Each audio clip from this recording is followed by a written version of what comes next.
In this video, I'm going to cover some of the common problems people experience when sending emails. I'm sure you've received an email in the past that contained all sorts of crazy characters, and maybe you weren't quite sure how those characters got into the email. Well, the first thing that you need to understand is that Microsoft Word is an HTML editor. And because it's an editor, it will create different characters and treat these characters differently than standard text. The most common problems that we see are quotation marks, apostrophes, triple dots, and the ampersand. So the first thing I'm going to do is show you the HTML that Microsoft Word is actually creating when you're creating a Word document. So let's take a look at this document's source code.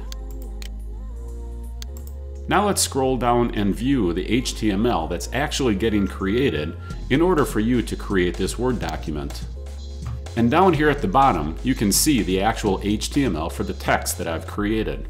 And inside a Word document, you can see that there's a quotation mark, and an apostrophe, and the triple dots, and all these things look normal in Word. But now let's go back and look what happens when we copy this and paste it into an actual HTML editor.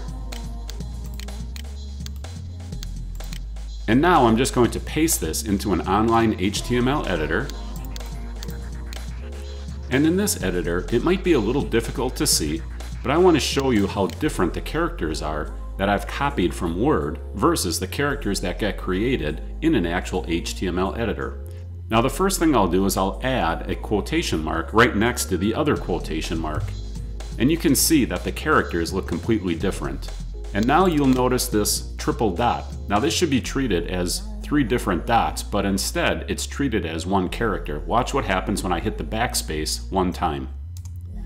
You see I hit the backspace one time and the entire triple dot disappeared. Now if I were to add 3 dots in using an HTML editor, and I hit the backspace one time, it only deletes 1 dot as you would expect, because it treats all 3 of the dots as 3 separate characters. And now let's go take a look at another HTML editor, and you'll see an even more dramatic difference.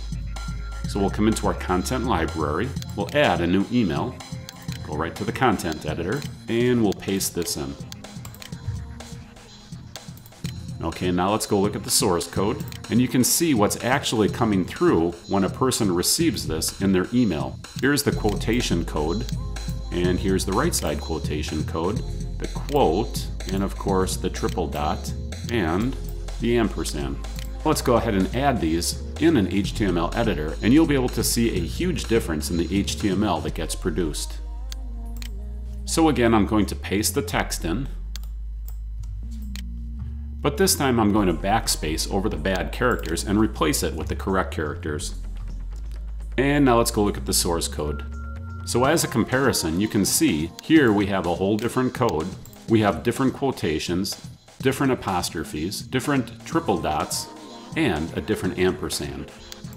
So the bottom line for using Microsoft Word is that you need to strip these characters out of your Word document after you copy and paste them into an HTML editor for sending emails. Otherwise, your recipients may get something that looks correct, but they may get something that doesn't look correct and looks like some hieroglyphics have been sent to them. The best way for you to write your content is to actually write it inside the HTML editor so you know you're getting pure HTML characters inside all of your emails. Now if you want, you can always copy it and paste it into a Word document if you want to check your grammar or do something else with your content outside of the HTML editor.